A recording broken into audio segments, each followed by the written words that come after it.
Alright guys, this is gonna be like a part two to my 5 tips in magic performances, but here I'm gonna give you a couple rules for avoiding suspicion. Now some of this may seem like common sense, but you should be actively incorporating this into your routines to try and avoid suspicion.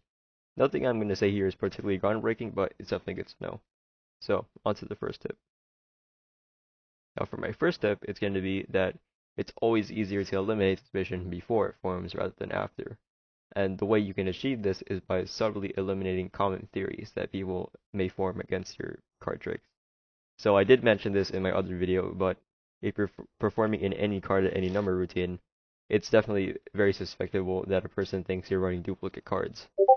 So basically the way to counteract that would be to either spread the deck beforehand and say, look, you can select any one of these cards.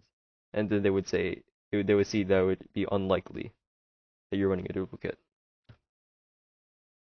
And of course, an additional one would be, say they're right here. You can tell them that before they stopped on this card, they went to this. They would have went to this card if they said one less, and this card they say one over. So that just eliminates any suspicion of them having a duplicate card. For other examples, if the spectators think you're using a mark deck, you can have their cards selected but without looking at the back. And of course, sometimes people will think that you're hiding stuff in your sleeves, and you can just roll your sleeves. So really, try to find subtle ways to disprove theories before they even form. My second tip is going to be that you should always make sure that your actions are motivated in Magic, which basically just means that your audience should realize that you have a reason for doing something. For example, let's say I have a card selected, and I want to pass this to the top. And let me see that the spread is still in my hand. So I place their hand in the card in the middle.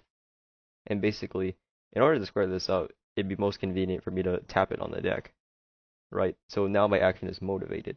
I'm using the action of squaring up the cards. And from here, this is the time in which I would be justified in doing something sneaky like this. And the cards on the top. But I had a reason for my hand to meet because I was squaring up the cards. So try to make sure your actions are like that. Make sure nothing's seeming unnecessary to your audience. For my last tip, I'd like to have you thinking in some ways that you can make your sleight of hand as close to the original thing as possible. So, for example, try to make sure that there isn't any excess sound. And usually this isn't a problem in sleights, but say for the slip cut, you can say that in the air that there's no reason for it to be making a sound like that. But if I instead like slam it on the table, it reasonably does make sounds because I'm slamming it on the table. And I'm basically still doing it as naturally as possible, just that I'm doing a different way that covers up the sound. And I'd also like you to start thinking of ways you can make your sleight of hand look as basically identical to the real thing. And this can be applied to many concepts. You just have to be a little creative with it.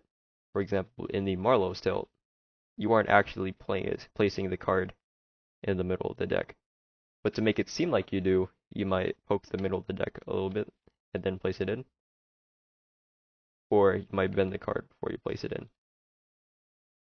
And that's steps in taking it closer to the real thing. One more example. Here's what a riffle shuffle would look like.